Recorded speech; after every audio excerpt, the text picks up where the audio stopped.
polarized country. And what is very important is that Brazil is a very federal country in the sense that local governments, subnational governments have a lot of power to implement, their own regulation. And this was particularly important during the pandemic, precisely because, the mandates and stay-at-home orders and so on, they were implemented at the subnational level, right? And again, this is important because if the president wants something else to happen, if the president wants, for example, the economy to restore the economy to normality and to, reopen schools and so on, honestly, there's not much that he could do besides using the only tool that he had at hand, which he used, which is, using his own persuasive power with his words and his actions to try to persuade people, to go out and so on and so forth, okay? And this is exactly what he has been trying to do since the beginning of the pandemic, right? So these are just a few examples that became very popular. This is from Financial Times and this is from Folha de São Paulo. March 15, Bolsonaro, in the very first days of the pandemic, he goes to a march and he touches people and he takes selfies and so on, even challenging his own health minister that actually recommended him not to go. And this is another one. It was a public pronouncement in March 25th, in which this is the famous day in which he talked about the gripezinha, the little flu, basically urging, the states to open the economy and so on, which was March 25th, right? So he has actually been trying to use this persuasive power a lot. Now, one important thing that is particularly important from an empirical point of view is that Bolsonaro has been doing this since day one, right? So it's not the case that one day he changed his behavior or he changed his speech and so on. No, it was basically continuous of pronouncement and actions and words against isolation and diminishing, undervaluing the threats of the disease and so on. And this is important because if we want to identify the fact of Bolsonaro's words and actions of people's behavior, then we need to first identify what are the most prominent events after which, there was a significant change or this continuous change in people's behavior. So to do this, we try to do it the most in the most, I would say, systematic way, which is following what Di and Franceschelli do in an AHA applied paper in 2011, which is building what they call a news coverage index. Okay. So what is a news coverage index? The idea is very simple. We take all the front pages of every of the main newspapers in Brazil, the national newspapers, and then we identify in each front page what are the news in which they are covering Bolsonaro against, isolation policies or undervaluing the disease and so on. And then we measure the area of these front pages. So let me give you an example.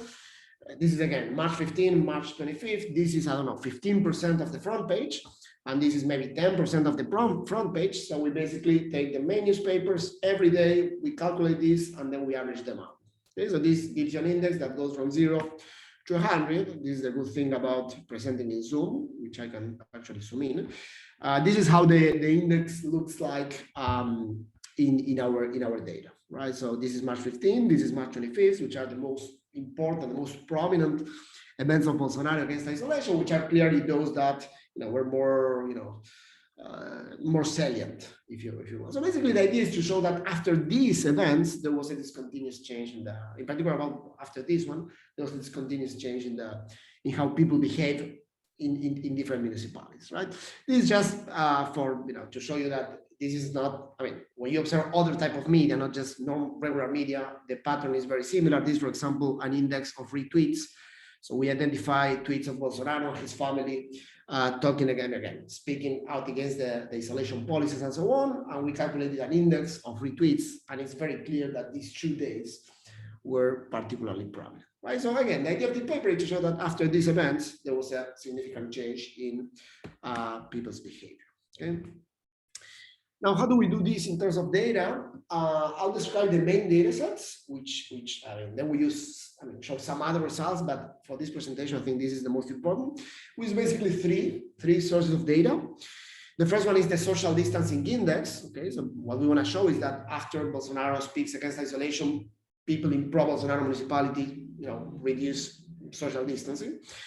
So we take this off-shell from a company that tracks cell phones, 60 million cell phones in Brazil, and they define an index at the municipality day level, which is defined as the proportion of devices in that municipality in that day that remain within certain radius of their homes, right? So they know where the cell phone sleeps, and therefore they can know, the proportion of cell phones that remain close to home in a given day in a given municipality. Okay, so that's our main outcome. We also show some results using kind of the other side of the coin, which is economic activity. We got data from consumer spending, so transaction data, daily transaction data, in person and online, from the biggest private bank in Brazil, that happens to be the biggest private bank in Latin America, which covers more than a third of the market share in Brazil. So we have this data at, again, municipality day level. And then to measure support for Bolsonaro, we basically use the result of the elections in 2018. Right? So we use different definitions. I'm going to show you one because we don't have time, which is the vote share of Bolsonaro as a continuous variable, which is the one that exploits all the variation of the vote share. Okay, so these are basically the main data.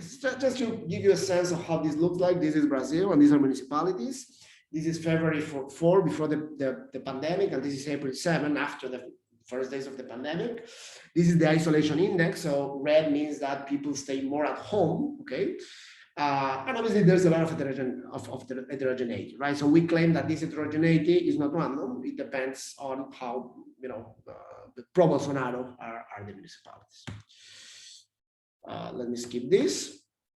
And then we go to the empirical strategy. So the empirical strategy is, at least the main one, is quite simple. This is basically a dynamic diff model in which here on the outcome, we have in principle, the isolation index measured at the municipality day level.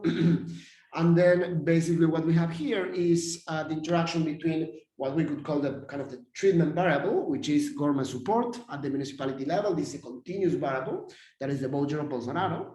And then we interact this variable with each period effect, which in this case is a day effect, right? So this is a balanced panel of day municipality. And the idea is to show that before Bolsonaro's speeches, basically there was no difference, no significant difference between pro and anti-Bolsonaro municipalities, and this changed after the particular days that we identified as the kind of the most salient speeches of Bolsonaro against isolation. We're going to include, well, obviously municipality and day fixed effects, state time days fixed effects, which is important because most of the policies were implemented by states. And then we try different specifications, but I'm going to show you the main one. So let me show you the baseline result. How do we interpret this? This is normalized to 0. So this is the remember March 15, the day of the march over here, and this is March 25th, the day of his public pronouncement over here. And these are the day before, and these are the day after, right? So how to interpret this? This is basically the difference between isolation in pro-Bolsonaro municipalities versus no anti-Bolsonaro municipalities in a way, right? In this case, this is a continuous variable. We do the same with a binary variable, but the interpretation is basically the same, right? So that is that before the main event, there was no partisan difference. I mean, partisan divide between pro and anti-Bolsonaro municipalities. This significantly changed right after the first event, and then it continued to change and continued to go down after the second event. So this negative difference means that in pro-Bolsonaro municipalities, the isolation index is significantly lower than in anti-Bolsonaro municipalities. Okay.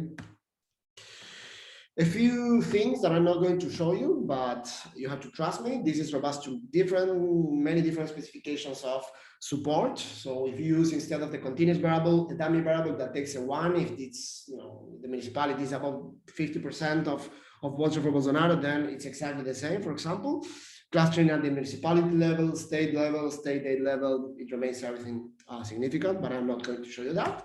And there are a few potential concerns that we try to rule out, and let me very briefly tell you what we do. So one concern would be that Bolsonaro supporters are actually reacting to Trump's words. So remember that pro-Bolsonaro municipalities are also pro-Trump municipalities for some reason. And it could have been the case that Trump said something and people are reacting to that and not to Bolsonaro and so on.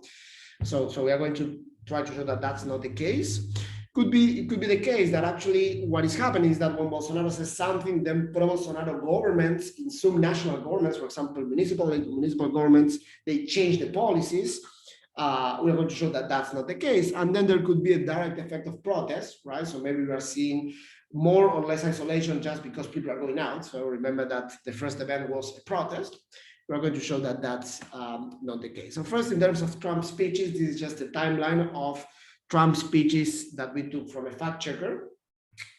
These are the main events. There's no particular spike in Trump words pro or anti-isolation whatsoever. So actually, if anything, that happened much before. So the timing doesn't seem to fit. So this doesn't seem to be a problem. So this is the total number of mentions of Trump related to COVID. In this case, what we do is we run the main specification, but using an index of protests at the municipality day level. And again, if you think that what we are identifying is a direct effect of people, protesting, differently in pro and anti-Bolsonaro municipalities after the main events, well, we should expect to see some differences here, and we actually observe zeros everywhere. Okay, so the difference between the probability of protesting in pro-Bolsonaro or anti-Bolsonaro municipalities is actually zero before or after the events. So this doesn't seem to be the case. Nico, okay. 5 minutes. 5 minutes. Okay, so I'll try to run. So far I have talked about mobility. Okay, so I have shown that people in pro-Bolsonaro municipalities, after these very salient speeches against isolation, people start to go out versus anti-Bolsonaro municipalities. So if this is true, then we should also observe kind of the mirroring effect in terms of economic activity. So what we do is we run exactly the same regression, but now the outcome is transactions, right? So in-person transactions and online transactions, we do it separately. And again, transactions are at the municipality day level, so it's basically the same structure. And for robustness, we also exclude pharmacy to exclude kind of essential trips. And this is what we find. So pre-event, so these economic credit card transactions excluding pharmacy. Pre-event, again, there doesn't seem to be any kind of partisan divide in transactions. This suddenly changed right after the first event. Okay, and this is the amount of money that on average people are spending in pro-Bolsonaro versus anti-Bolsonaro municipalities, which suddenly becomes significantly larger in pro-Bolsonaro municipalities. So again, this is consistent with people going out more. They go out more and they spend more money. Wow. Okay.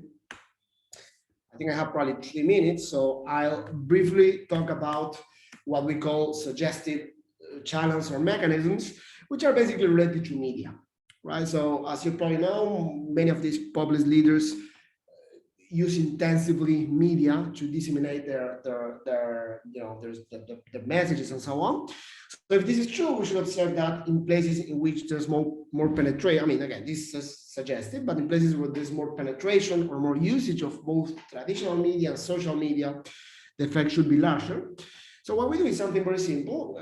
First, we divide municipalities in high or low traditional media, depending on if they have or they don't have a local TV broadcaster. Okay, so that's the definition.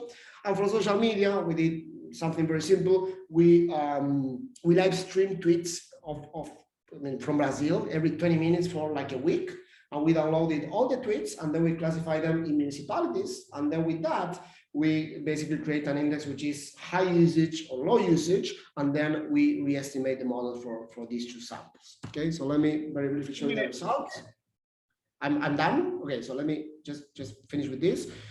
Municipalities with a lot of Twitter usage are explaining all the effect. Basically, nothing happened with the rest, and something very similar happened in municipalities with local TV broadcasters. So let me finish with that. I think the conclusion is very straightforward.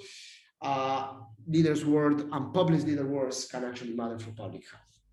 That's it. Thank you very much. You still have 1 minute, Nicolas. I said 2 minutes. So 2 minutes. Okay. Sorry.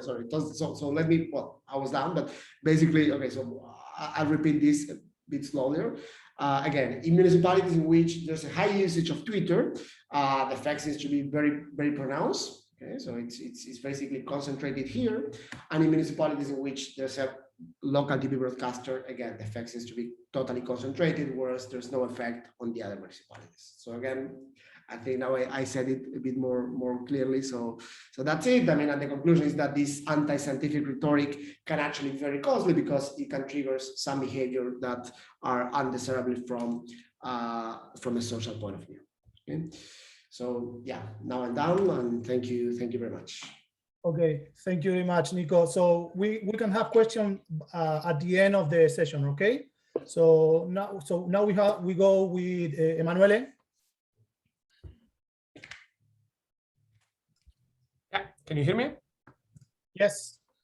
Okay, great. Then I'm gonna get started right away. So given that we have like 20 minutes, so I'm gonna have way too many slides. I'm gonna go fast. Feel free to add a lot of questions on the chat. So you joined work with Neto, Getulio Vargas in Rio, and Eduardo, who's at Northwestern. And the title is Politics at Work.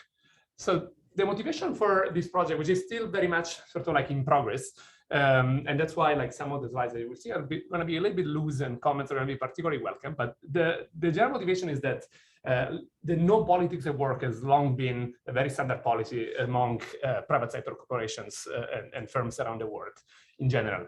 And that contrasts quite a bit, and this of course may be changing. Think of the recent big tech scandals that we're seeing, but like this contrasts in general with like long-standing also like agreement on the fact that political views, individual political views, always look like an important element of an individual social identity. And we had more and more evidence recently that individual views about politics, partisan behavior, and so on might have not just sort of like an effect on beliefs, but also perhaps on real economic consequences. There are also many reasons why someone's individual politics may matter for typical political considerations. So think about patronage or other stories for why, if you belong to a party, perhaps the party is going to try to like shape the labor market outcomes that concern you. And so in this paper, what we're going to do is going to be to try to show some of the first comprehensive evidence that individual politics is a major determinant of firm behavior and labor market outcomes. So how do we do this?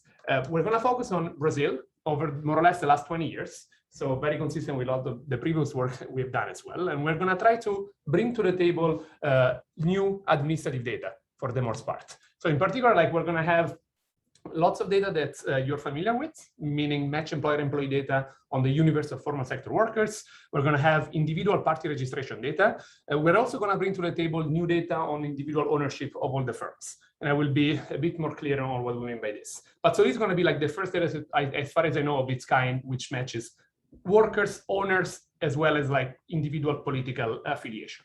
We're also going to show some new large-scale survey data on both business owners and workers, and we're going to try to combine everything to sort of like say something for the first time using like this large-scale data for an entire country to estimate the magnitudes of how individual politics shape labor market outcomes. And of course, we're going to also try to say something about mechanisms that all this data combined together will allow us to do to some extent at least.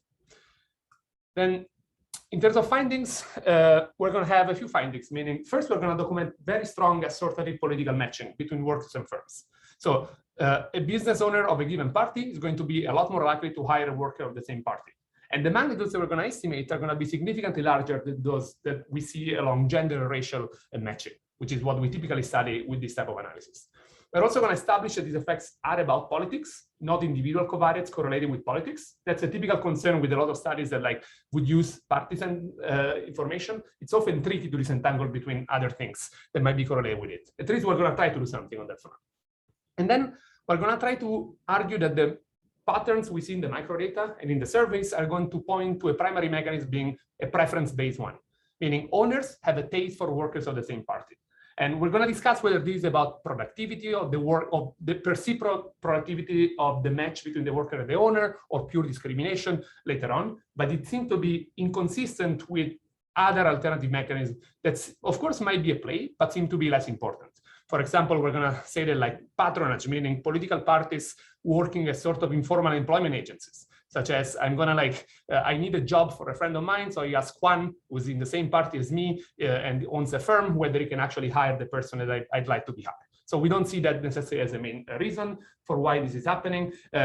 We don't see that it's about workers perhaps switching to the owner's affiliation after joining the firm. We try to argue that it's not much about other social networks, meaning Juan and I are in the same party, therefore we go to the cafe together, we hang out, and therefore we tend to match together somehow. And we're going to argue that it's not about the workers' preferences, meaning it's not about the amenity. I want to work with firms that think like myself. We're going to try to rule out these mechanisms to some extent. I'm going to skip the contribution for now, but the long story short, I think is that this is the first data of its kind. It's going to allow us to say something that we don't know other than through perhaps some experiments that we've seen, and mostly relative to a lot of US focused evidence that we have, where, by the way, it's not really easy or possible, I think, to match the individual politics to a lot of this kind of individual level data. So the roadmap is going to be going over data. Then I will try to estimate partisan preferences, meaning I'm going to try to say people match based on individual politics, and it's about politics and it's not about something else. And then we'll show a bunch of other facts that we see in the data. And I will loosely argue for a few mechanisms, but that's kind of what the current revision we're doing of the paper is about, and will be a lot more precise, I guess, in a future iteration. But hopefully this will be enough to give you some material to think about. And we'll conclude very quickly at the end. So data sources, I mentioned, we have RISE. I'm going to assume, given the audience, that most people know what RISE is, but we see basically a lot of information about the workers, both demographics as well as wage and contract details. We're going to have, over the 20 years, a lot of workers, about 90 million individual, unique workers, more or less, after some basic data cuts, about 6 million firms, and therefore a few more establishments. And the data that I mentioned that we're going to also add to this is the data on ownership. So you can actually get a lot of this data through the Receita Federal do Brasil, where you can actually see lots of the snapshot of today, who owns which firms. We're lucky enough to also get data on a panel sort of level from each individual states that is supposed to, where each firm that is created is supposed to report who the owners are, and what share of capital do they bring to the table. And so the combination of these two data sets, while it's never going to be fully perfect, it's going to allow us to basically observe almost every individual owner of every single firm in Brazil for the last 20 years. Of course, formal sector only, usual disclaimers. Then we're also, of course, going to have other data sets here and there. So the TSC will give you also data on, as I mentioned, sorry, the second main data source is about party registration. This comes from the TSC in Brazil. I'm assuming you're also familiar with this. There are a few papers that have used it. I think here what I wanted to flag is the way I think we're going to think about politics, in what I say when I mean by individual politics, is political affiliation, meaning party registration, which broadly means these are people that have stronger political views and or more visible political views. It's very hard to argue exactly what this is, but that's how you should think about it in Brazil. About 12% of people are affiliated with a given party. So it's pretty common, and that means a lot of people in Brazil. And there are many parties for which the pool of partisan individuals is quite large. Remember that this is, of course, voluntary, and you may or may not pay dues to the party. It's very decentralized. But again, it's many people who are affiliated with the party. We're going to, of course, match this data. I'm not going to go over the boring details, but there is enough information on every side that we collected through multiple data sets in Brazil that allow for a very good matching, mostly because we have tax identifier for most people, both owners, workers, and we're able to match it to a lot of the information on the party registration. And we have lots of extra information, such as full name, date of birth, blah, blah, blah. And so think of it, however, what I'm showing today as still probably a conservative matching. And yet this gives us about 12% of owners in the data being affiliated with a party, and about 8% of private sector workers being affiliated with a party. Remember that we're going to focus on private sector dynamics. So this is not going to be about public sector dynamics. That's kind of the focus of this paper. And we're going to use also the ONET data to classify occupations in various ways that I will show later. Data, of course, on elections and parties from the same data source as the party registration. And as I mentioned, new representative survey data. So we conducted 15-minute phone surveys of about 1,000 business owners and 1,000 workers. Where basically what we did was to ask, what do you guys think are the mechanisms for our findings, which I thought was useful. Summary statistics, nothing much to read in this. Mostly you can see that most firms have one owner. there are at the 75th percentile firms that start to have two owners. We deal with it by basically saying that if there is contrasting partisanship at the ownership level, we drop it. We consider them as non-affiliated. If not, we pick the mode. If you have at least one owner who's affiliated with a party and not another, we're going to say that that firm is affiliated with a given party. And the rest is like basic Brazil's data. In terms of like also like we're working a little bit more in making this a little bit more attractive. Right now it's not, but what you can see, for example, is that you find some patterns such as owners tend to be a little bit more of right-wing parties or center party. We have mostly, however, lots of sort of like a balance in terms of like where workers, what type of parties private sector workers are associated with. Across sectors, on the left-hand side, you see that, of course, there is a lot on the more regulated sectors, such as transportation, utilities, communication, and there is some variation. But we're not using this type of variation too much as of now. It's mostly for descriptive purposes. Now, let's go over the sort of like central part of the paper, which is estimating whether there are partisan preferences, meaning whether partisanship actually shows up in real economic outcomes. So the goal is to, what we do is that to try to get a very bird's eye broad view of like whether this matters. We're going to just try to measure whether we do see owners and workers, and therefore also workers themselves, matching together within firms. That's kind of like the main goal of what we're going to try to establish at the beginning. There are several intuitive measures that people have used over time, lots of indexes, lots of pros and cons. The literature is not super in agreement, but it's more or less they all point to the same direction.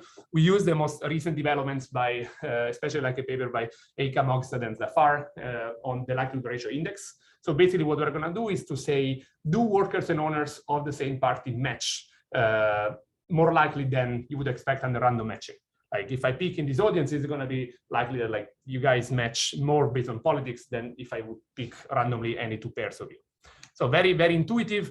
The idea is that you just multiply the probabilities under sort of like joint matching compared to what you would get under random matching. And what you will get is that if the ratio is greater than 1, it means that there is assortative matching. It means that people of the same party, we're going to focus on same party for now. We're going to do a bit more later, but it means that people of the same party would be matching together. Okay, and so this is what we find. You can focus on the on this part here, the right side of the graph. That's a bit more precise, because basically what we do is that we compute averages after computing this index for each municipality. Why do we do so? Because so we account for geographical sorting. If not, it could be that certain people of certain parties might be more in a municipality versus another, and so on and so forth.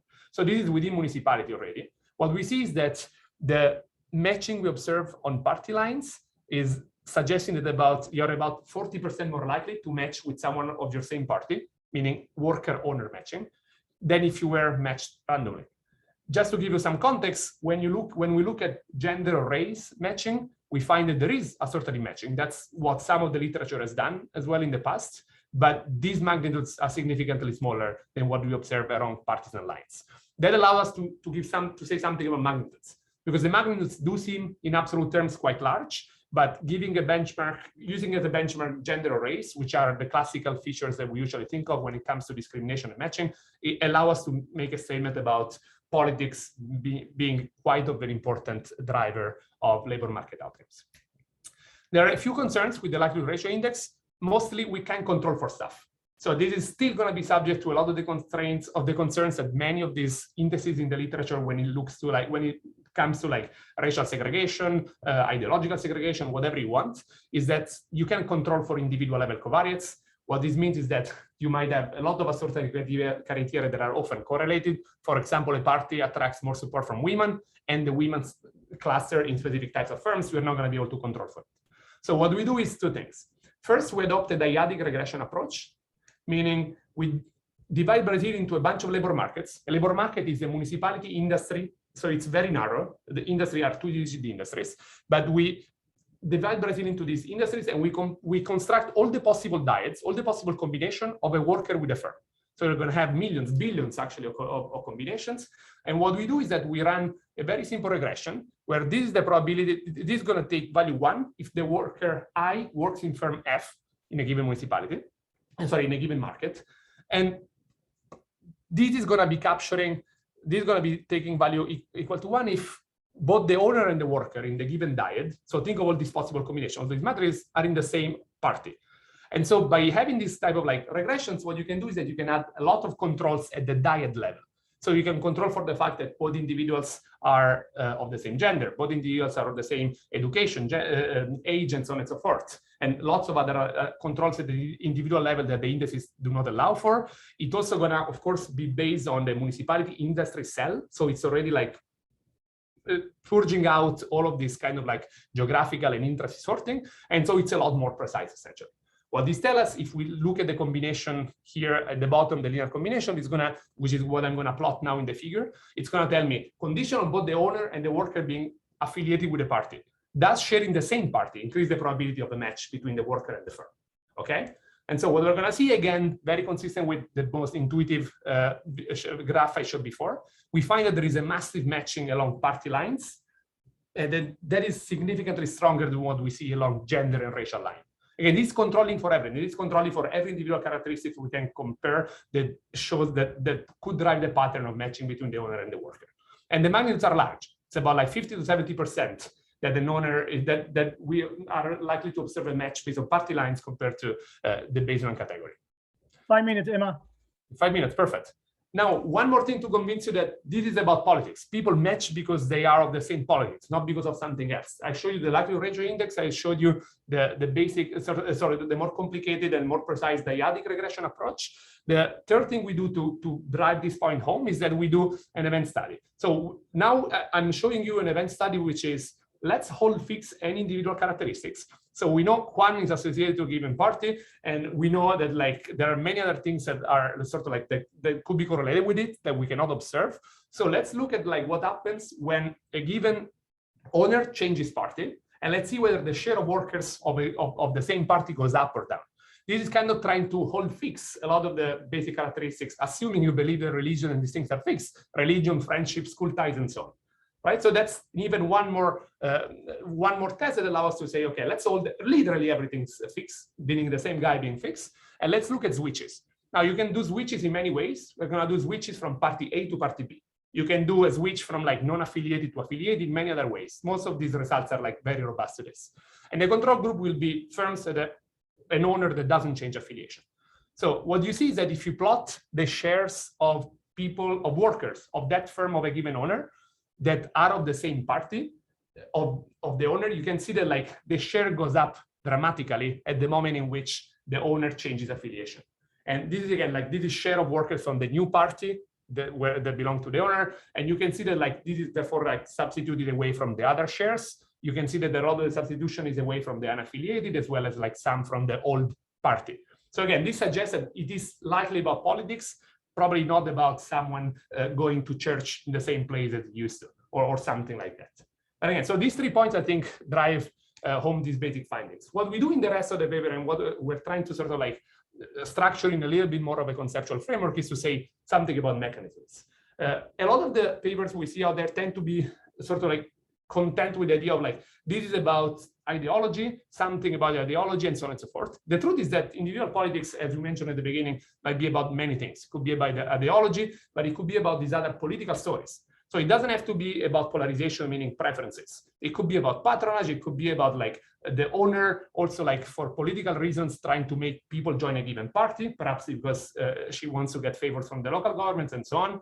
And could be about like same information networks that might overlap with politics. So what we do is to basically, for now at least, I'm just going to show you a few basic facts in the data, which would suggest that by cutting the data in different ways and by looking where these effects are stronger, this matching between worker and owner, I think we can find that the preference-based story, meaning the employer likes co-partisans and or dislikes the workers from other parties more, seems to be what might be at place, more so than other stories. And I will not show, like, I will not, how long, Emilio? 2 minutes? Okay.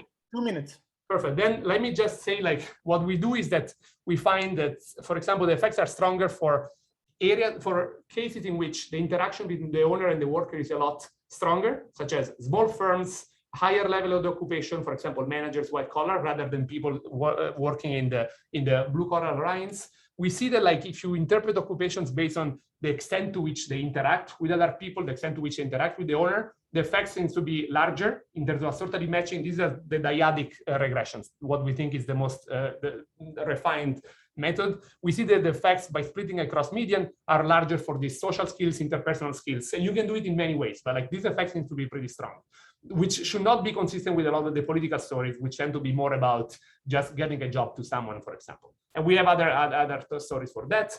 We also see that these people who do get a job also get usually higher wages. So this is like a very saturated regression that you can see for like a wage, sort of like log wages on the left-hand side, and whether they are of the same party, different party. You see that these people are also getting more money if the owner is of the same party compared to other people of a different party, and so on and so forth, which shows up as like therefore a taste-based preference in the sense that perhaps this is about productivity or something about me liking to work with a given worker of my same party more.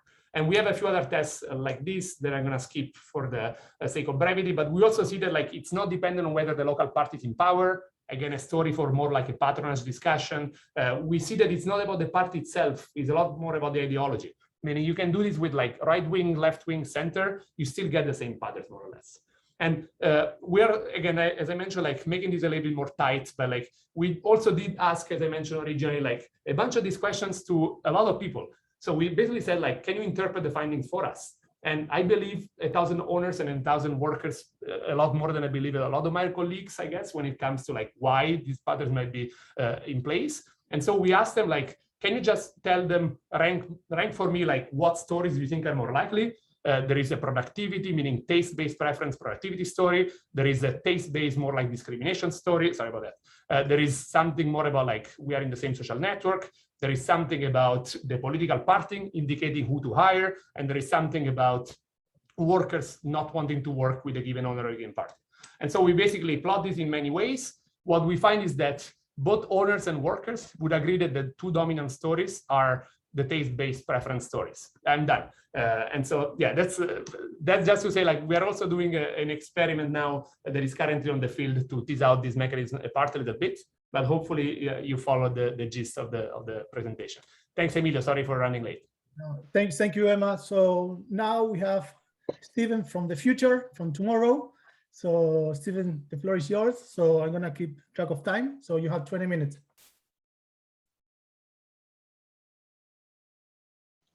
Thank you very much. I'm indeed joining you from New Zealand, where it's early morning on Friday. So this paper is about uncertainty, investment, and donations, but more specifically political uncertainty. And we're going to ask, is donations perhaps a way to buy yourself out of political uncertainty? So this paper is joined with Beata Jaworczyk, who's a chief economist at the EBRD and also at the University of Oxford. Now, when I say uncertainty, you probably have a fair idea of what uncertainty is and what it means. So just take the COVID crisis, right? I mean, we have no real sense of how this crisis develops and whether we will be in lockdown tomorrow, for example. So all that is uncertainty. But even before that, think of Trump, perhaps, whenever he sent a tweet, basically anything could happen and anything might be said. So that is also uncertainty. But in the economics literature, the way people have pinned down uncertainty is more related to recessions. So Nick Bloom has done quite a bit of work on uncertainty, and he talks about uncertainty as something that goes up during the recessions and down again during booms. And he thinks of it as recessions not just being hit with negative growth shocks or negative TFP shocks, but also the volatility of those shocks going up. So uncertainty is more like a change in the distribution of productivity shocks, for example. And it's not that controversial, I think, that such uncertainty might be detrimental for investment. So, for example, if you think the future will be very uncertain, or if you're in a very uncertain period, you might think twice about making major investments. You might delay them, for example, and wait for things to settle down before you commit a lot of capital. So such delays of investment might also slow growth, for example. So that's also how it relates to recessions. Now, I could tell you many anecdotes about this, but because uncertainty is not so easy to measure, it's not so easy to pin down. It's also not so clear to how big the empirical effects are in the data and how it might affect firms. So can we see it in practice? And more related, a lot of the literature uses United States data, and we are going to use data from Indonesia, so an emerging market, and ask how firms in emerging markets deal with uncertainty. Just basically motivated from the idea that in emerging markets, uncertainty might be higher. Growth might be more volatile. There's perhaps more frequent political change, and all of this under somewhat weaker institutions. Now, to be more specific about what type of uncertainty, what type of political uncertainty we are using, it's related to fiscal federalism. That is, there is a tendency out there in emerging markets to decentralize, meaning that more units of government are created over time. And I don't mean additional layers, but think of the typically 3 layers that the government has. So the national, the provincial, and then maybe district level, that the number of those districts increases over time. And at different levels. So think of the United Kingdom, where regional parliaments were created for Wales and for Scotland in 1998. And of course, Brexit, when they left the European Union. But also in Brazil. Brazil had about 4,000 municipalities in 1980, but has closer to 6,000 today. And also Uganda and Nigeria increased the number of districts, doubled them in the course of 10 years. Nigeria increased the number of states. So there's this tendency of decentralization, which leads to, well, like a proliferation of lower levels of government, of districts, of counties and such. So this means when you have a larger or a district of any size, that over time it might be split. It might be split one way or two way or more ways. And such splits of administrative areas creates new political entities with new leadership. And that might create uncertainty about the policies that are implemented in those areas.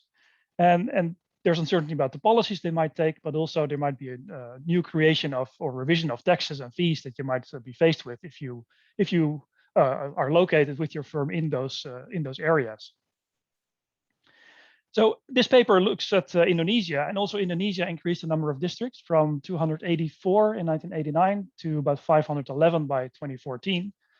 And what we're using as identification here is that this happened in a very staggered way. So it was not just in one go, but over time, more and more districts split.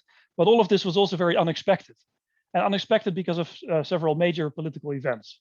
And we're not the first ones to exploit this source of variation, but we are going to follow the same argument, is that this happened unexpectedly. Now, using those events, those district splits, we're going to analyze the behavior of individual manufacturing plants, so establishments that we can track over time in a panel. We observe them up to 20 years.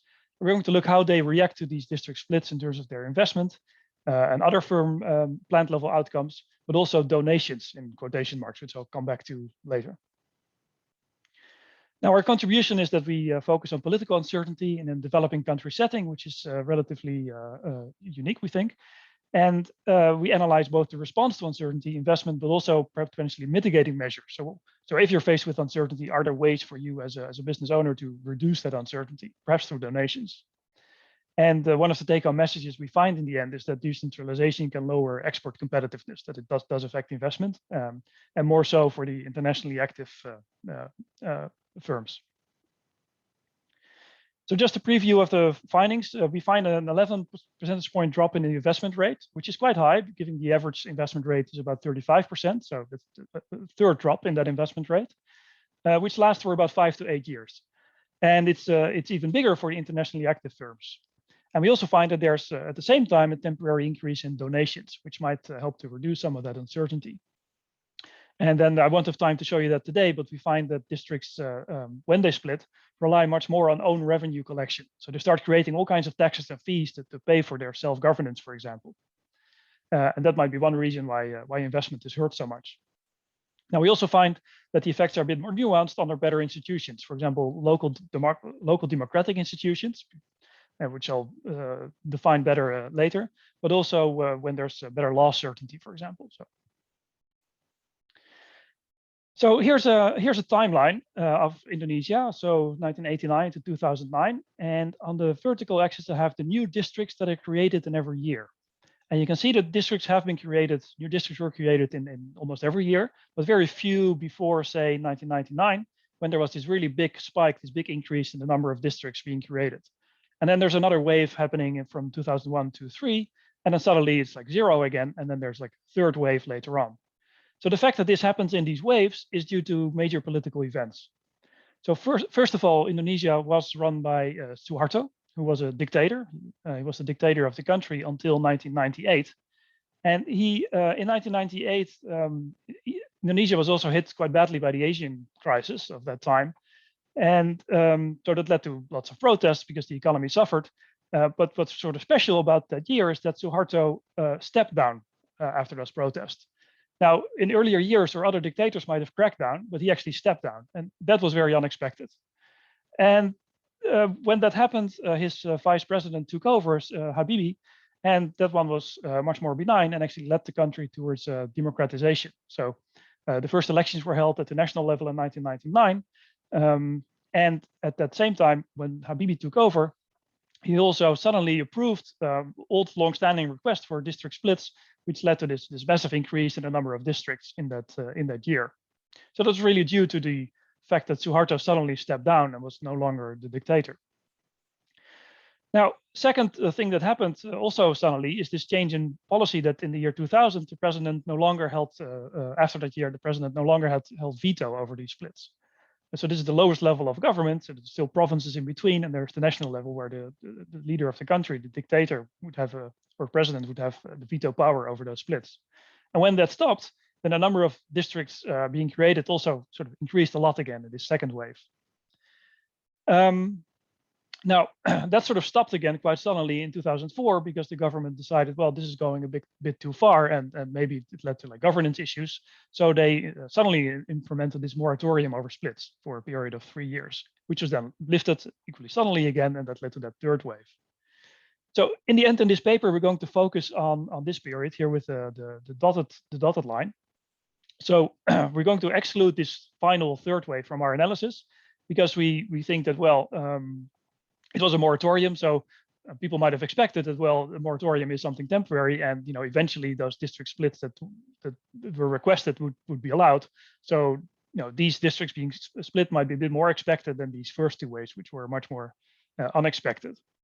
So in our sample, in the end, the timeline runs from about 1991 to 2006, and the splits that we analyze are here given with those diamonds. Now, just to give you an indication, what is a district split? Well, this is just an example. So here there's this district is in 2002 here in South Sumatra called Ogan Komering Ulu.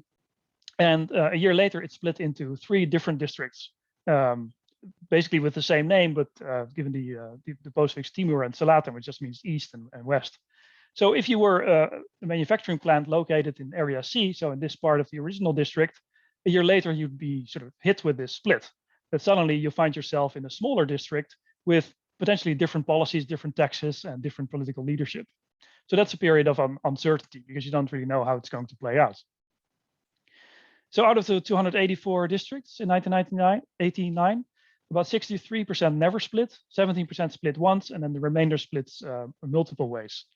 And in our analysis, in the end, we're going to focus on manufacturing plants that are hit by a, either they're never hit by a district split, or they're hit by a split once. Because it also happens sort of staggered over time. So it is possible that some manufacturing plants are, experience a split in 1 year and experience another split, a couple of years later. But then you have treatments, adding up over time. So we're just going to focus on manufacturing plants that are either not do not experience a split, or they experience a district split once. So our main research question then is, how did manufacturing establishments react to these district splits and to the political uncertainty associated with it? So the data is the Indonesian Census of Manufacturing. So it's not a sample, but a census. And it registers all manufacturing establishments with more than 20 employees. So that gives us almost 400,000 plant year observations. And it also gives us lots of information at the plant level, like the investment they're doing, output, inputs, your ownership, and also donations. Now, donations is literally from this census, the English translation then, it's expenditures, other, being gifts, charity, donations, and the like. Now, we can't possibly claim that all of this is corruption, right? These might just indeed be charity and gifts and such, and that's all fine. But this is Indonesia, and Indonesia doesn't rank very well. If you rank all countries by corruption, then Indonesia does rather poorly. So donations and charity might all be fine, but given that it says and the like, there is scope here for donations possibly capturing some corruption as well. So empirical strategy is fairly straightforward. It's difference in difference, where we have different plant outcomes on the left-hand side, and then district splits, which are dummies on the right-hand side. And of course, we can vary, how many periods before and after we capture. or just do the standard different diff with just one dummy. And then we control for plant fixed effects, and also industry year dummies to capture things like the Asian crisis, which might have affected different industries in a different way. Yeah, so our main outcome variable is current investment as a ratio to fixed assets. Now, both investment and fixed assets are observed directly in the data, so we don't have to construct those in any way. And then our main control variables are local democracy and output to capital ratio and a cash flow to capital ratio, which basically come from a Q model of investment that people control for. And local democracy here is important because the country became a democracy at the national level in 1999, but at the local level, democracy arrived later. Well, in some cases, it arrived in the same year, in some cases, several years later.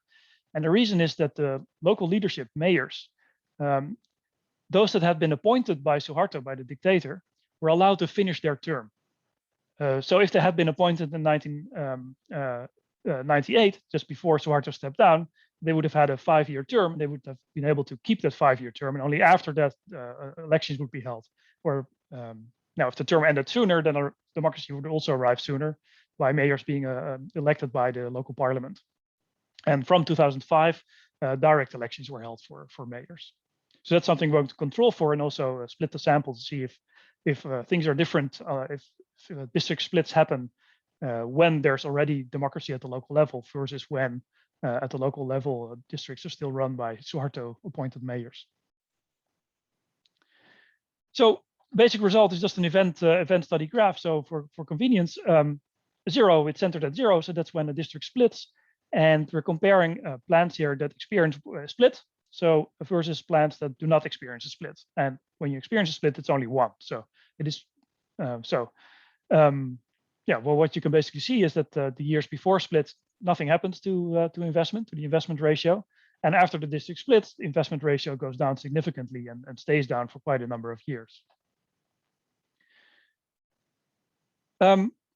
Now, this is the same, but then in regression form, where just give you a better look at the magnitude of the effects, and we can, and the columns we just vary the way we cluster the standard errors. So you could cluster, for example, on the current district or on the original 1989 district when there were still less than 300, or cluster on the district that was observed just before the split happened, because firms that were in the same district and under the same policies, they might be correlated. And as you can see, none of that really matters very much for the results. What we find is that 1 year after a district splits, the investment rate drops by about 10, 12, or 17 percentage points, which is a sizable effect given that the average investment ratio is 35%. 5 minutes, Steven. Yeah, okay. Now, so investment goes down, but you could also ask, well, if a district splits, maybe it leads to a lot of unrest, and maybe there's some conflict going on there too in such a process, and maybe it distracts the economy for a couple of years. But nothing of that happens because we looking at other outcomes like employment growth, like change in percentage export, output growth. You find basically nothing. It's only investment that goes down. And that's why we think that this is really capturing uncertainty rather than just a massive disruption of the local economy. So what about donations? So can plans reduce the uncertainty that they experience by increasing donations? So these are gifts, charity donations, and the like I said. And interesting point here is that in this data, only 17% of plans never report donations. So everyone donates. Now, Indonesia might be a very charitable country, but it also might be a corrupt country, right? So there is the possibility. So here we have the same figure as before, but now a different outcome variable. This is the response on donations. And before district splits, basically nothing is significant, nothing happens. But after the split, in the year of the split and the years after, we see this significant uptick in the donations that plans report. And these are what they officially report in the census, right? So it might be the tip of the iceberg, but we don't know that. But it is temporary for the first, say, 3 years. And also in regression form, we can just take the log of donations or scale it by the number of workers or control for like employment deciles that the plant is part of, or do various things. But in all cases, the donations go up significantly for at least 3 years. Now, looking closer at persistence, I showed you before that the investment drop was quite persistent. And if it's uncertainty, you might say, well, but isn't that resolved after some time? After some time, you know what kind of mayor you have and what kind of the policies might be. So uncertainty should be temporary, perhaps. And that's indeed what we find, but only when we split the sample into districts, splits that happen during local democracy. So that's on the left-hand side, and you can see investment going down, and then sort of returns back to zero after about 6 years. So it's temporary. For the first 5 years, there's a drop of investment. That's when there's already democracy at the local level. But looking at splits that happen during the reign of Suharto mayors, those that were appointed by the dictator, we see a much bigger drop in investment. And that's also slightly more persistent.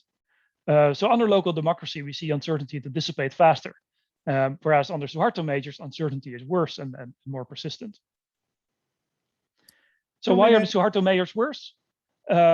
Well, looking at donations again, doing the same split, we find that donations do not do much during local democracy, but it does seem to pay your Suharto appointed mayor, because in the first 3 years, firms do exactly that. They increase donations to those Suharto appointed mayors.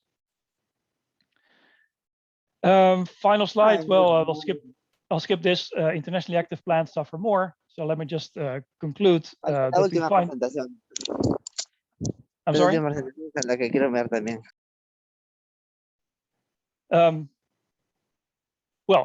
So our take-home message is the investment goes down by 11%, and firms respond to this by increasing donations. And that is, all of this is consistent with the proliferation of taxes and in newly created districts, which I didn't have time to show you, which is in the paper. So political uncertainty lowers export competitiveness and increases corruption. So, thank you. Okay, thank you very much, Stephen. So I think now is my turn. So let me connect my iPad.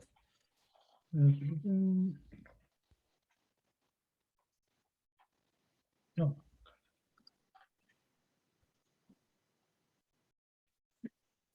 So can you see my presentation? Yes. Okay. So let me see if I have the. So okay. So thank you very much for being here. This is a joint work with Felipe Gonzalez. Unfortunately, there is no draft of the paper yet, but we have a very detailed pre-analysis plan. So in any case, we hope to have a very short first draft for sometime next week. So let me provide some motivation for the paper. Let me put it. Okay, great. So vaccines allow for the control of diseases, increase life expectancy, and we know that are responsible for large increases in human welfare, particularly during the last century. Yet we think we know surprisingly little about the political impact of vaccination program implemented by different governments around the world. So we think this type of evidence is crucial for at least two reasons.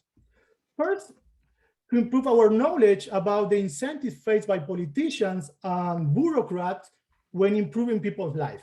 And the second reason is to understand whether vaccines can improve the legitimacy of institutions in times of crisis by either increasing political participation in elections or by just boosting trust in institutions. So what we try to do in this paper is to contribute to the related literature by studying the deployment of vaccine during one of the world's health crises in modern history, namely the coronavirus pandemic, which has caused millions of deaths, depressed the economy, and activated ambitious economic policies across the world. So this crisis, we know that triggered an unprecedented competition for the development of vaccines and subsequent race across nations to secure stock of vaccine for the population.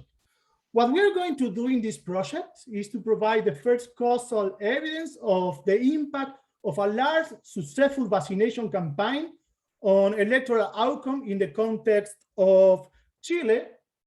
We think that Chile offers an ideal testing ground for several reasons that we econometrically exploit for causal identification. Primarily, the central government of Chile secured a stock of vaccines and decided to deploy these vaccines using clearly defined eligibility rules, which, as I'm going to try to convince you in a minute, are exogenous to the existing political equilibrium in Chile before the election that we're going to study. So importantly, Chile has one of the most important elections in its history right in the middle of the vaccination campaign. Chileans have to vote for the member of the Constitutional Convention in charge of replacing the prevailing constitution from the Pinochet dictatorship. And again, we have a high-stake election when vaccines have been only partially delivered, and all these features combined importantly with voluntary voting rules in Chile make the setting ideal for achieving our econometric goal. So let me give you a quick preview of our findings in this very short project. We find that exogenously higher vaccination rate increased local political participation in this high-stake election that we're gonna study. In particular, we estimate that an exogenous increase of 1 standard deviation in local vaccination rate, which is roughly 14 percentage points, is causally associated with an increase in political participation of 2.4 percentage point, or a sample average of 48%. That was the turnout in the election. In contrast, we find little evidence of partisan effect, as difference in vaccination rate across counties are unrelated to vote share for left-wing, right-wing, or independent candidates in this election. We do find that higher vaccination rates are causally associated with fewer votes for incumbent parties. This result, we think, that is in line with an existing literature which documents how voters resort to the status quo, in this case incumbent, during times of crisis and higher anxiety. But indeed, we interpret that the successful of the vaccination process basically had to reduce anxiety, and that's playing against a status quo. Okay, so let me provide some context in case that you were not aware of recent political development in Chile. 5 months before the pandemic outbreak, a wave of protests triggered a referendum asking Chileans if they would like to replace the existing constitution, originally drafted by the Pinochet dictatorship in the 80s. Okay, the referendum was held in October 2020, and 80% of the voters voted for a new constitution.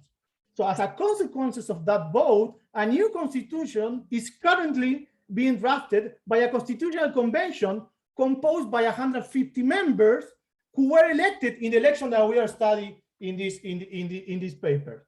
But importantly, at this election last May, voters had 4 different ballots. They had to choose the member of the Constitutional Convention. They had to choose also local mayor, which arguably are very important political actors in Chile.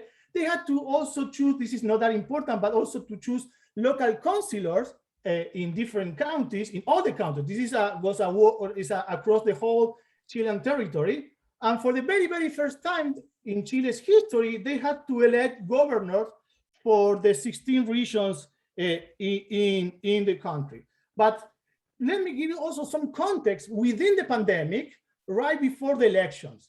So before the election, the number of infections, the number of deaths, and the prevalence of localized lockdowns, as we can, where is my, here's the pen. At the moment of the election, were basically decreasing for several weeks. So that's, we interpret also how to reduce anxiety, as we have in some anecdotal evidence. So what we're trying to argue that seems to, the things were getting better at the time of the election, reducing anxiety in Chile's population. So let me then talk about the empirical strategy. What we do in this paper is to exploit 2 research designs that we describe it in detail. We don't move a comma from the pre-analysis plan that we register in Open Science Framework right before the election. So right before the election, we say we're going to do this, this, and this with observational data. Okay. So we had two empirical exercises at the county level. So we're going to follow an instrumental variable approach, exploiting the eligibility rule in the rollout of vaccines. I'm going to try to argue that is quasi-random. Okay. We also gonna follow an empirical exercise at the booth level, trying to exploit within county variation in the distance to vaccination center for different voters. Okay. What we think is important is that this pre-analysis plan provided econometric evidence for the differential local exposure to the vaccination campaign being plausibly exogenous. But basically, we show in several exercises that the correlation between local eligibility of the population at the county level and a large set of electoral outcomes in the period 2012-2020 were quasi or kind of orthogonal. Okay, that's going to be our main result in the pre-analysis. As I mentioned recently, in a minute, this plan contains all the detail that we end up doing after the election. And we think that this is important to overcome challenges related to cherry picking and p-hacking when analyzing observational data, which is our case. So let me just show you the first exercise, the exercise that we do at the county level. So basically, what we're gonna do is to exploit a cross-sectional variation in electoral outcome in a county C that belong to a province P, and we're gonna look at our treatment is gonna be the share of population, adult population that was vaccinated at the time of election. Okay, so we're gonna control for a set of predetermined covariates that we also declare, let's say declare in the pre-analysis plan. Some of these are basically distances to the capital city and some dummy of population size of the different counties. And then we're gonna also add some unbalanced measures that we're gonna show in a minute, okay? So we're gonna weight our regression by population, adult population. So let me explain a little bit about the source of identifying variation in our paper. So basically what we're gonna do is to exploit the rollout of the vaccine that was crafted and implemented by the central government, leaving little room for the local government to affect this process. That is, the stock of vaccines available locally was determined by the eligibility rules that were basically drafted by the government. Local governments could have affected the quality of the service with the use of waiting seat, more or less person on site. When I got my hub, basically there was a guy impersonating Elvis Presley. So that kind of services were basically where mayor can make a difference, but they couldn't make a huge difference of who get vaccinated or the supply side of vaccine. So what is important is that the eligibility rules in Chile were based on verifiable measures such as age and occupation. So elder people and working in certain occupation have gotten the vaccine first on a week-to-week rolling program that started with people older than 19 years old and health personnel.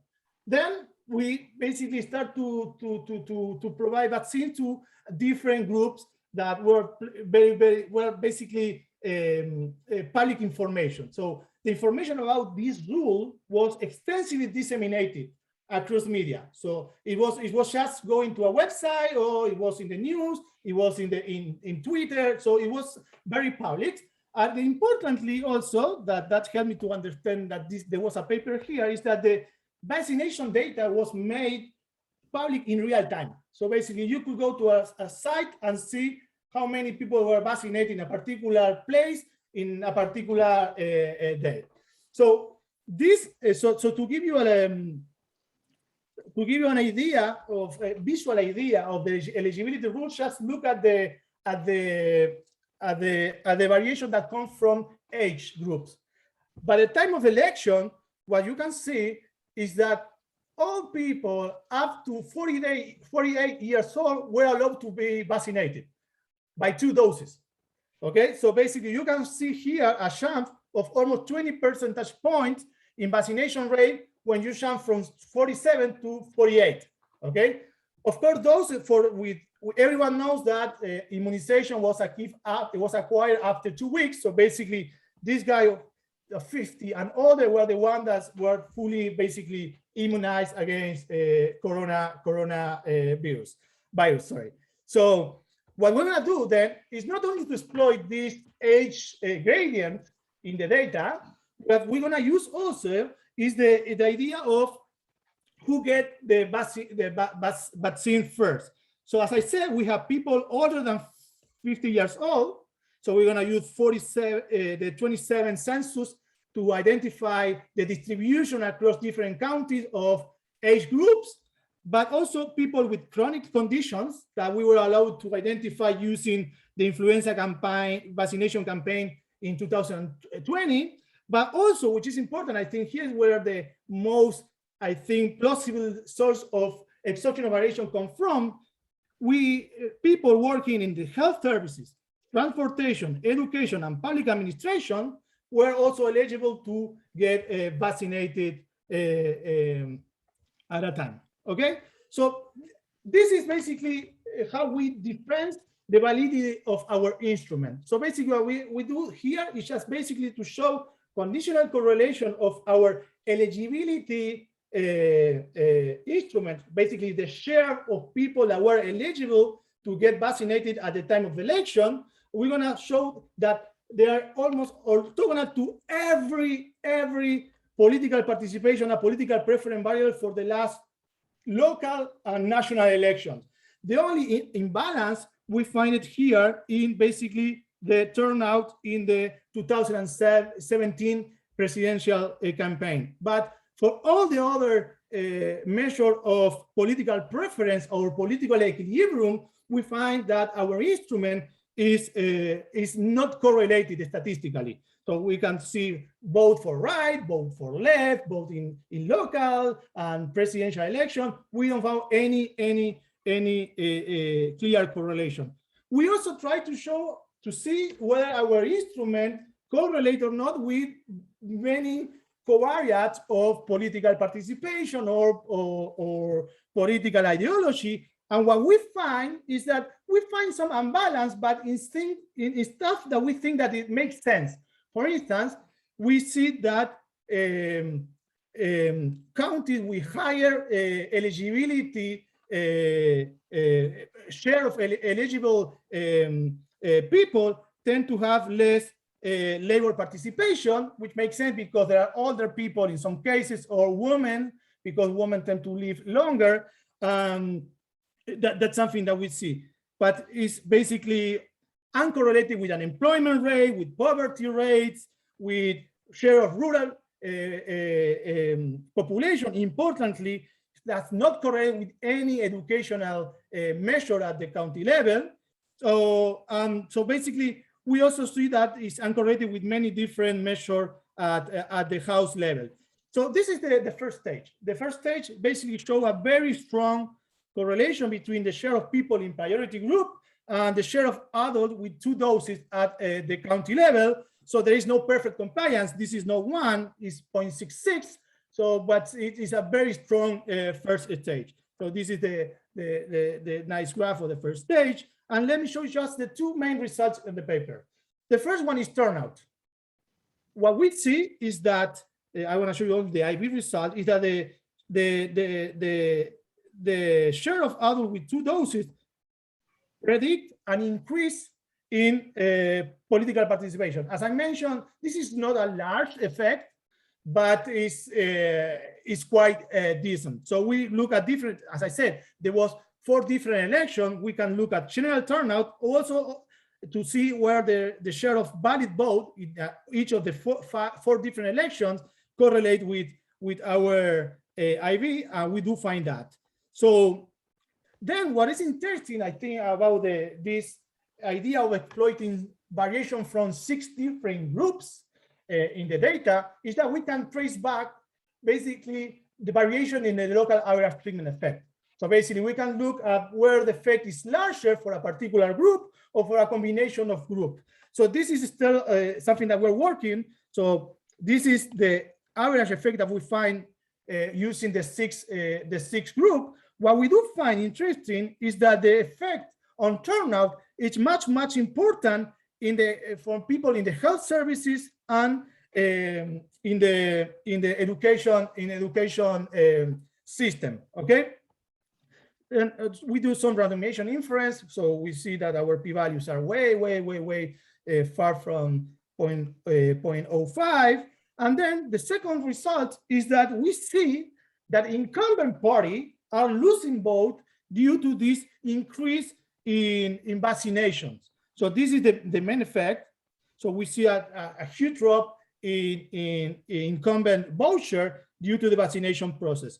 So, but what is important in the paper is that we don't find that partisanship matter. So we don't see any differential effect toward left, right, or independent candidate. What we do see is that incumbents are losing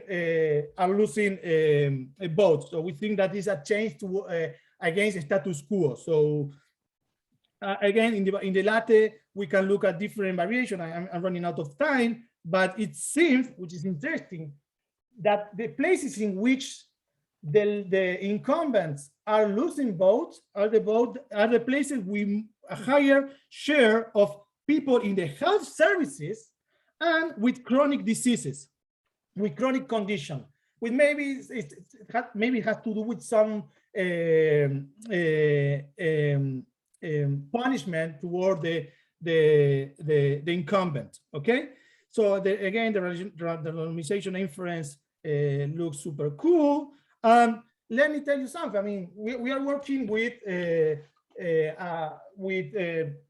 basically we're estimating a local average treatment effect. So I think it would be interesting to characterize the compliers in our exercise to see if this is something that we can think more like a general effect or something that has to do with a particular situation. So what we do then here is to operationally, we follow Abadi et al. 2002 paper to facilitate the interpretation of the method. Basically, we discretize both the treatment variable and the IV, and we try to show you that compliers, both treated and untreated compliers, are no way different from the average population of Chile. We don't see that there are different in along political behavioral variable, but we do see that there is some differences when we look at the effect of the pandemic. So we do see that places that the compliers tend to have a lower level of lockdowns, so they have less lockdowns, less COVID infections, and COVID death. So I think basically this is what I have. Let me just finish with the conclusion because I think I went very fast. This is the first time I'm presenting this project, guys, so I apologize for that. Conclusions, we study how large vaccination campaign can affect voting behavior by studying the case of Chile. We think offer a rare combination of high-stake elections, voluntary voting, and a vaccination process that was halfway implemented by the election day. Crucially, the rollout of vaccines had exogenous eligibility rules, which combined with the pre-analysis plan, we think that help us to push a causal interpretation of our results. So what we find again, higher vaccination rate boost political participation and empower outsiders irrespective of their party affiliation. And that's it. And I think I stole 1 minute. So now we have, I think like 7 minutes to discuss, and we can stay longer if you want. So I think Juan Vargas was the first one raising his hand. Juan. Thank you. So I think we're gonna go longer because there are 4 very interesting papers, lots of hands up. So let me just go quickly. Thank you for the papers. I love them all. So Emilio, I still don't find like nothing very puzzling. I don't know if I'm learning much about you telling me that people who are vaccinated with 2 doses go and vote with more propensity than otherwise. Like, okay, I'm vaccinated, so I'll go to the street more, and including go and voting because I feel less afraid of getting the disease by going to vote. And especially in places that have suffered more from the disease because they have more front care providers and elderly, those places punish the incumbent more. So I don't think what's like, I'm probably nothing surprising about this paper from what I understood. Steve, I thought that there were pre-trends in the donation event study, like they were going up before the treatment, and also you didn't show us the pre-trends when you split the sample between places with democracy and without democracy. So I thought that I missed there were pre-trends when you showed them, and then I didn't see the pre-trends showed. And also I wonder whether you have to estimate your effects by accounting for this new literature on how to estimate definitive with staggered adoption. And then, so Emma, I think this is really interesting, but this implies that there's a huge misallocation, right? So what's the effect down the road in terms of productivity for these firms? Because these firms are not getting the best workers, are getting the workers that they prefer because of political reasons, but there's a misallocation of talent here that must have an economic effect. And even this is worse by the fact that they are paying higher wages to these workers. So I would like to see what the effects in terms of like profits for the firm are. And the same for Nicolas. I would like to see what the effects of these are for like the probability of getting the disease down the road in these places in which people started going out with more frequency. Okay, there are short-term economic benefits, but maybe in the long term, this was a huge mistake. So I would like to see that. Okay, I'll shut up. Thank you. Great papers. Nathan. All right, thank you, everyone. Great session. I just had a interpretation question to Emanuele. I was wondering if you could expand a bit on how you think about the effects you're covering, because at least from my point of view, it seemed that party affiliation was assortative.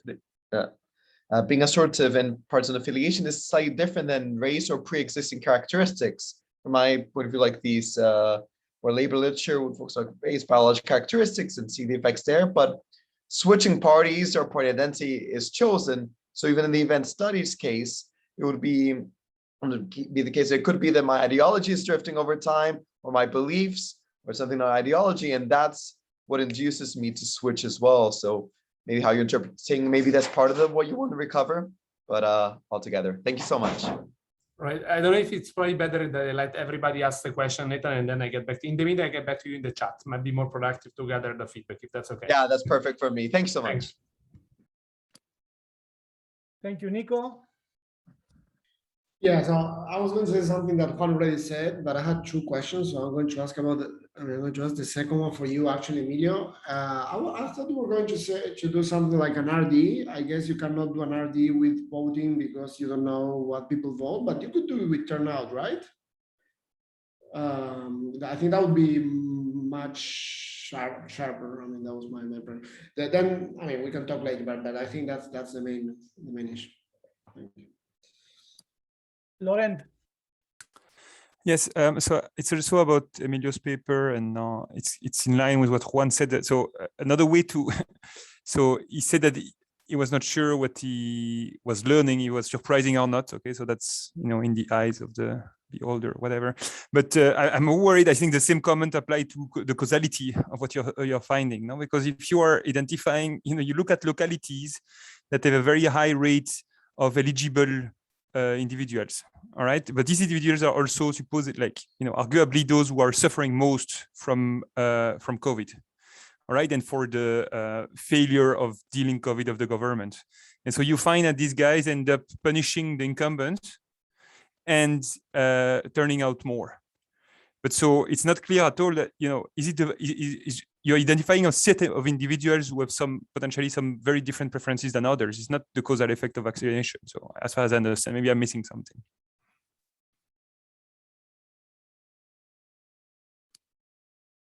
Okay, let me jump in Laurent comment. So that's the reason that we want to exploit the trace out different variation in the local average treatment effect. So maybe, I mean, your point is important for chronic diseases and older people. That's the reason that we think that most of the variation that is interesting to look at is variation that comes from the share of workers in different activities that, for instance, public transportation, education systems, those kind of guys that not necessarily suffer more with the COVID pandemic.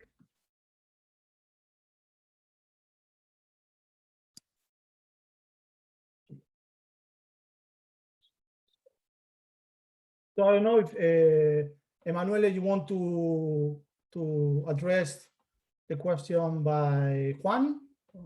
With Juan, yeah, is he here? I mean, I'm happy to, but like the main point there was like that I think I responded to Nathan on the, sorry about that. Yeah, I responded to Nathan on the chat. That's why I was like long, but like on Juan's point on the productivity, if that's what you're referring to, I think that's a great point. In a sense, we don't know, right? I wouldn't assume that this like thing is bad for farm productivity because part of what seems to be the case is that many people argue, let's say the survey responses only, many people argue that by basically hiring people of the same party, they think they're just going to work in a better environment. That could be because they like each other more, they'd be willing to talk more. It's almost like, I don't know, when we work with other coders, we do so because maybe if we can get a glass of wine together, we'd be having more fun and we'd be working more hours. I don't know. The point is there could be an argument for this is productive. Ultimately, disentangling that is very tricky because it depends on the match. It doesn't depend on just being a party affiliated or not. We are comparing someone who is affiliated versus someone else who's affiliated just with a different party. And so the match makes it very hard to disentangle productivity. I could think of experiments designed in the way, but that's a bit harder. And so like, yes, I think that's something we need to say something about. It's not as easy to do it in the data, and it's not something that I think is as obvious as these guys are worse. They're just the patronage guys. And so that's bad for the firm. But yeah, I'll follow up more, Juan. But that's a long answer to a very important point. Thanks, Emilio.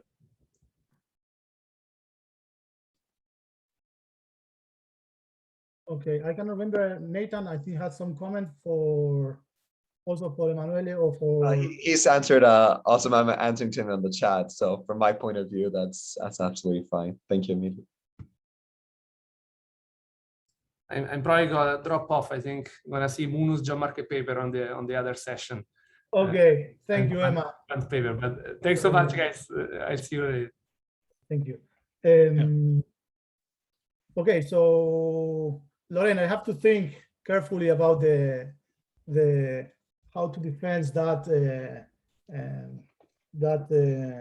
point. So you're thinking more on exclusion restriction violations, basically, that those are affecting the voting in a way. Okay, but you should expect also that probably the effect is stronger for candidate from the government, right? Not what for. I mean, at the local level, you have a heterogeneity in different kinds of candidates. As I mentioned, there was no effect in a partnership line. So basically, there was no particular left wing, right wing of independent candidate that profit from the vaccination process. Okay, what we do see is that the incumbents, regardless of the ideology, were losing votes. Okay, so I mean, your story that you have to, these guys are attributing the COVID crisis or the cause of the COVID to the incumbent, or there is a psychological thing that they misattribute for any particular reason. there are other evidence, even if some of them have been debunked recently, I think there's still evidence that voters have a lot of trouble attributing. For instance, I think that in this particular case, it's unclear that, I wouldn't make the statement that politicians, incumbents have been, flawless in their management of the crisis. But even if they had been, and there was nothing that they could do, because it comes in waves, and no matter what we do, it doesn't work. We know that even in those cases, voters have a tendency to punish incumbents. So At the local level. Sorry. At the local level, that's what we find. We don't find. Yeah. But so there is some, isn't it like the Spanish lottery, kind of the Christmas Spanish lottery paper, also looking, finding evidence that I have to check, you have to check if it's a local level or not. Maybe this is the angle, no? So this is, they are punished at the local level, but it's going to be difficult to make a strong case that this is punishment for something that's out of control for the politician also. So even at the local level, you can do stuff to manage or to help people deal with the crisis. No, so you're somehow responsible. So I think it's going to be very difficult to make a case that, this is not what's happening. Maybe it's not. I don't know. It's just difficult to make the case that it's clearly not what's happening. Okay, I think do we have any? Yeah, I mean, Lauren, we have to think. I mean, as I said, we don't have a paper yet. I mean, it was more like a pre-analysis plan. And in fact, I was expecting at the beginning, when I got this idea, I was thinking about that maybe mayor were able to profit the vaccination process. We were expecting like actually incumbent votes going up. It's the opposite that we find. So that's the reason that we try to think about the mechanism of. Yeah, but even there, you don't, to some extent, you have an ecological inference problem also, no? So you don't know if it is who is doing what, no? So you don't know if now. So you could there maybe you can use the. I don't know if it's still a feature in Chile, but men and women are going to different poll booths, no? Mm-hmm. So can you use the gender? Maybe there is a way to use that. If there is differences in the eligibility of male and female citizens to see who is really punishing the. What we can definitely do is what Nicolas actually said, that we can exploit the discontinuity in the age gradient, but that's only the only thing that we can do there is turnout, which I think. Juanfer said that the less important, the less surprising result. But we can look at whether, like, if people from 28 versus 27 years old tend to vote more because of the vaccine. But there's nothing we can do. I mean, maybe we can do something at the booth level in terms of who are voting for. In that case, maybe it's a little bit, I mean, if we find, maybe it could be another way to see that this is not about someone. I mean, it's hard to believe that the pandemic is affecting more 27 years old guys than 28 years old guys. So maybe there is where we can find the thing.